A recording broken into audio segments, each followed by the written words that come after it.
Welcome back to the channel. It's a crisp fall day here, but it's sunny and 70 in the shop, so I'm out here trying to get something done today. As always in the fall, come winter coming on, I try to get things done that I wanted to this summer, and this engine is one of those. It's a 2-horse vertical Davis. Davis is a predecessor to Galloway. This one is around 1900 is when it was built. It's a very light engine. It was a water pump engine, and it's very lightly constructed, and therefore it's got some casting trouble, some things that breaks and stuff on them. But one thing is that the crankshaft is bent. So I need to get these flywheels off, get the crankshaft out, determine where it was bent, and see what I'm going to do about that. It's a bit of a challenge getting these flywheels off because the nose of the crank sticks out about 4 inches past the flywheel, so it makes it a little hard to reach in there with a gear puller. I have a whole bunch of gear pullers, but none of them will work. So I'm going to have to make a fixture for pulling these flywheels off. I'll bring you in a little closer and show you what we're up against. So I'm going to start on the governor side of the engine and pull that flywheel first. I think it'll be the easiest to pull off. This is the governor collar. It's held captive by this casting here, the main bearing casting, so it can't slide any more than that. This is the back of the hub of the flywheel. I've got this gap right here, and I'm going to make a collar that clamps onto here with a lip down, and then I'm going to run bolts through this way out to the nose of the crank and try to pull it off that way. Here's the other side. You can see this nose of this crank sticks out quite a bit. And then there's a key that I need to drill because I'm not sure, but I think it's a tapered key. And I don't want to try to pull over that tapered key. I might break the hub of the flywheel. So I'm going to drill that and then make a puller. And I've never made a puller before, so we'll see how it goes. And if we run into trouble, then we'll do something else. Well, here we are ready to drill this key out. I do have a drill bit that is almost the size of that key. So I'm fortunate there. It was pre-drilled by a previous owner, so I have a good pilot hole. So I'm going to run this long drill bit through. It took quite a while to do this, so I did most of this off camera, but I'll show you a little bit of it. I did stop quite often to make sure that I was not getting into the hub or the crank because everything was really close, but I was using the crank slot there, the keyway, as a guide to keep straight, and it worked pretty well. So these keys tend to be pretty soft, so I'm hoping that I can collapse it and it'll make it pull a lot easier.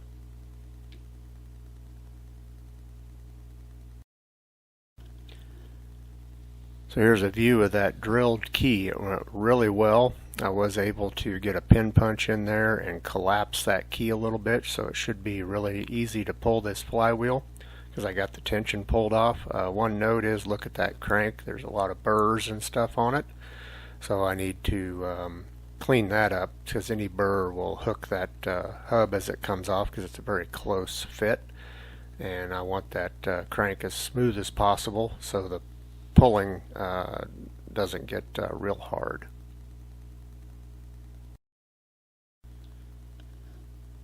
So we'll get started making this puller collar, I guess I'll call it.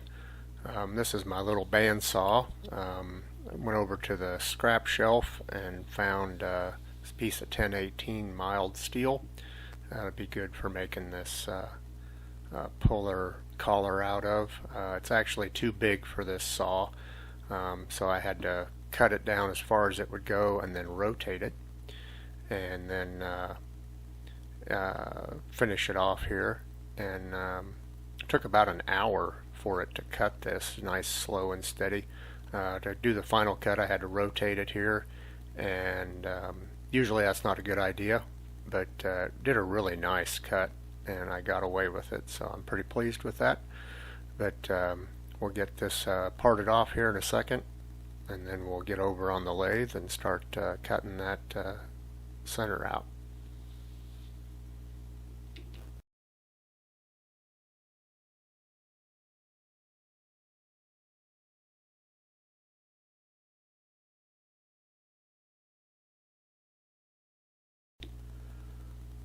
Over on the lathe now, I'm going to do a center drill and then start drilling this piece out. I don't have it real centered on the chuck there, but it doesn't really matter because I'm just going to rough it out here about 2 inches and then go to a final dimension of 3. When I do that, then I'll true it up properly. Lathe speed's about 400 RPM. Here I am coming in with a drill, and I'm just going to drill all the way through and then just keep going up in drill sizes until I can get a boring bar in there. And should be pretty easy to machine. This 1018 machine's pretty easy. Again, the aliasing of the camera is showing the lathe doing some crazy stuff there, but I am running about 450 RPM. One thing I will say is this puller arrangement, I'm not going to make bolts for it. I'm going to use my gear puller instead. I found one that would reach in and will hook onto this collar, so I'm not going to be making bolts. So you'll see what I'm talking about here a little later in the video, but here I am with a pretty good sized drill bit, and I can get a boring bar in there. And then I lost a lot of footage on this video, and some of it was this initial boring out. I do have a little bit to show, but it was chattering quite a bit with the boring bar arrangement I had, but I got it done. And anyway, so I missed that footage, so we'll get this bored out, and then I'll be over on the bandsaw again to part it in 2 pieces after I do some mill work, which I also lost that footage as well for the bolts that'll hold it together. But anyway, we'll see the final product here in a little bit. But now over to the bandsaw to part it in half after I get this bored out.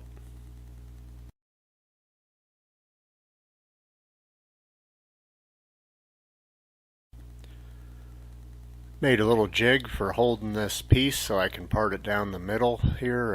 It's kind of hard to come up with this concept, but it worked okay. It wasn't real great, but there was some tension in this steel, which I wasn't expecting, and it started pinching the blade. So when I got most of the way through, I ended up finishing it off with my bandsaw. That's a Milwaukee portable bandsaw.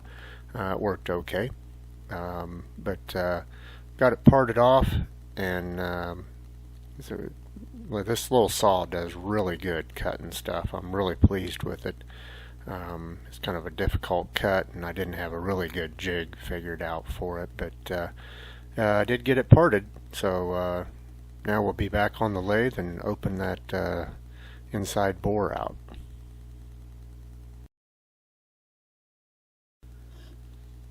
Back over on the lathe now, doing the final dimension on this ID. I got it trued up really nice.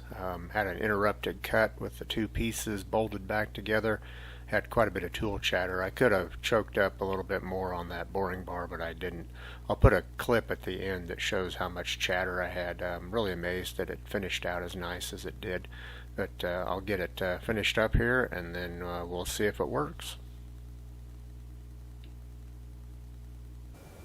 Okay, here's the final clamp. It's a 2-piece clamp. I'm going to bolt it together.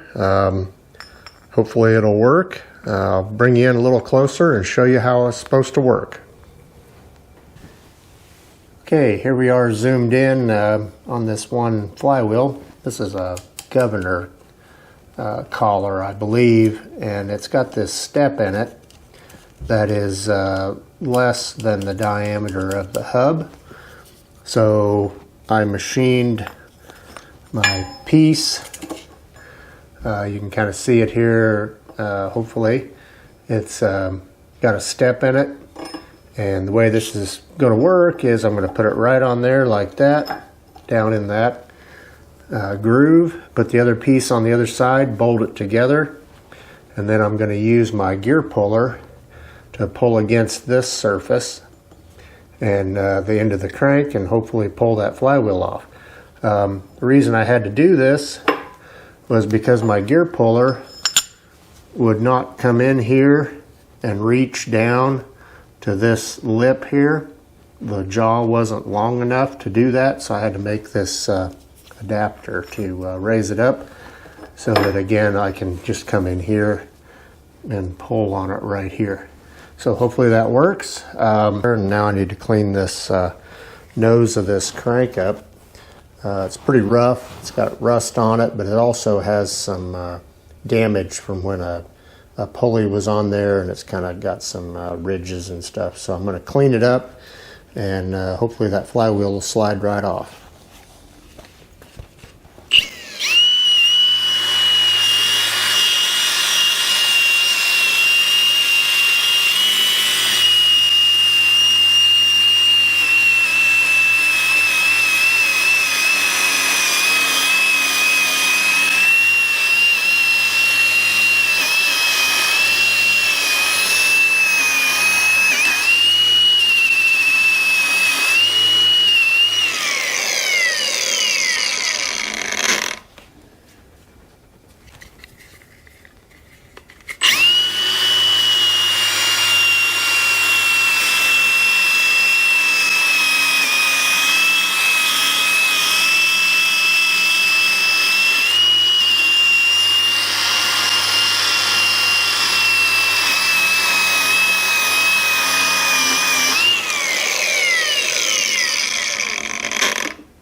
And I'll bring you in here a little closer, and you can kind of see this roughness that's on this crankshaft here.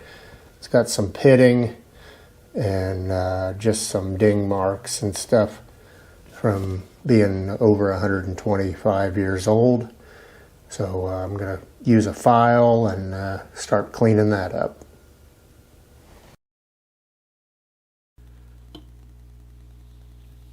File on this crank will smooth it out, take any high points off. I'm using a little bit of sidewalk chalk to keep the file from plugging up from this soft steel. That works really well on soft steel and brass and aluminum.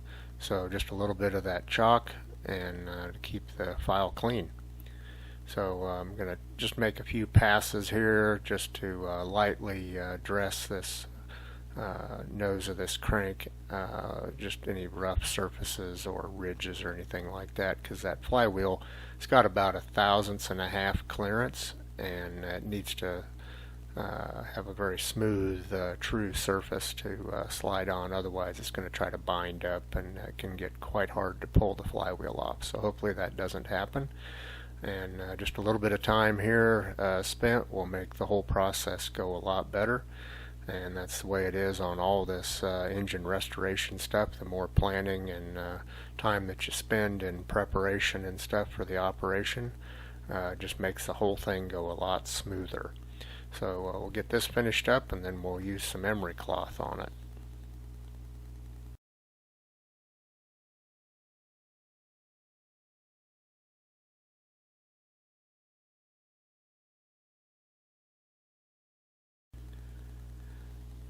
Now a couple of passes with some 320 grit fine emery cloth. Just going to go around the crank here, just make a light pass on it and see if I can smooth it out even more.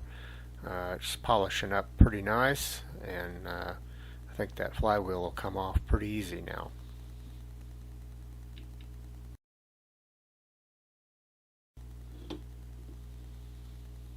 And here's final assembly. Got my threaded piece on the bottom. That groove is going to fit down in there, in that slot there behind the hub of the flywheel. And I'm going to use some Allen head bolts to hold it all together. It'll be clamped tight, but there'll still be some clearance on that flywheel. I don't want to clamp on that flywheel at all. It'll put too much stress on it. I just want to have a nice rigid surface there to pull against with the puller. So I'll get these bolts put in there and tighten them down. One thing about all this, the compressed time that YouTube gives you with these videos, it took a long time for this process, several days of just working evenings and machining. So we'll get this tightened up and start to put the puller on there in a little bit and see what happens.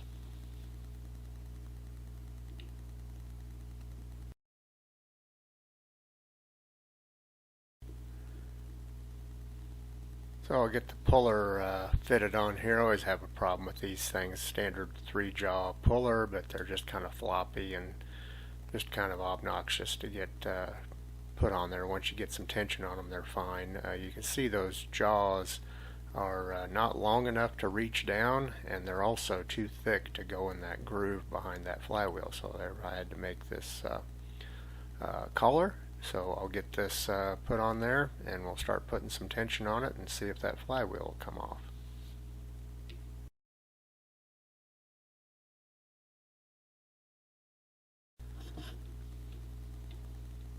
Well, after a couple minutes, I got the puller on there, and I'll put a wrench on it and start seeing if I can make this move, and it's already moving.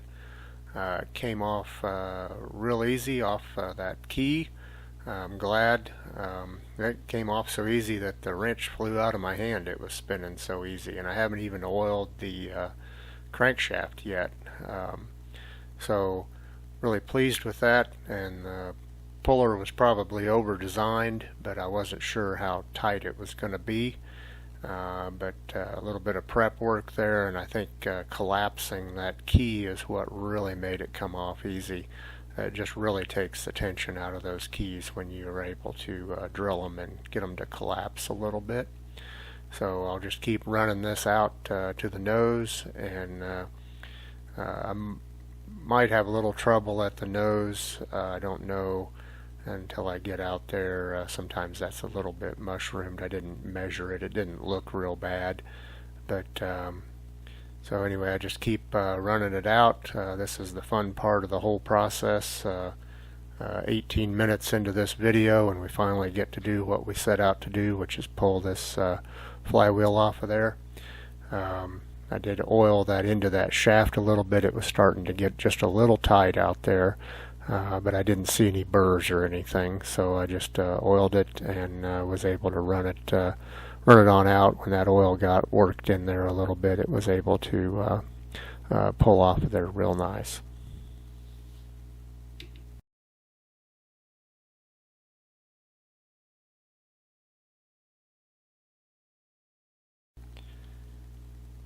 Here I zoomed out so you can kind of see the whole process. I've got my engine hoist strapped onto this flywheel, so when it does come off, it'll catch it. There's just no way to catch those by yourself. You can really get hurt, or you can end up breaking the flywheel when it falls. So I've got it strapped there, tightened it up a little bit, and I'm just going to go ahead and run it off with the puller. And there, it's loose enough that the puller came off, so I'll see if I can get it to move out. But I'm going to jack up the engine hoist just a little bit and then keep going. And I'll just keep going here and tighten up this puller again. I had just a little bit of trouble there at the end, so I had to put the puller back on it and go ahead and pull it off in kind of a controlled fashion. I was afraid I was going to end up jerking it off of there or something. And so there it is. Success. What a journey. Thanks for watching. Keep in mind that I have a little bit of video at the end for how much chatter I had, so stay tuned for that. But next video we'll get the other flywheel off and look at the keys and get the crank out of it. Quick look at this crankshaft to show what shape it's in. It's not in too bad a shape. Had success here, and I got it strapped so that the crank doesn't fly up with the other flywheel on there. And I'll see you in the next video.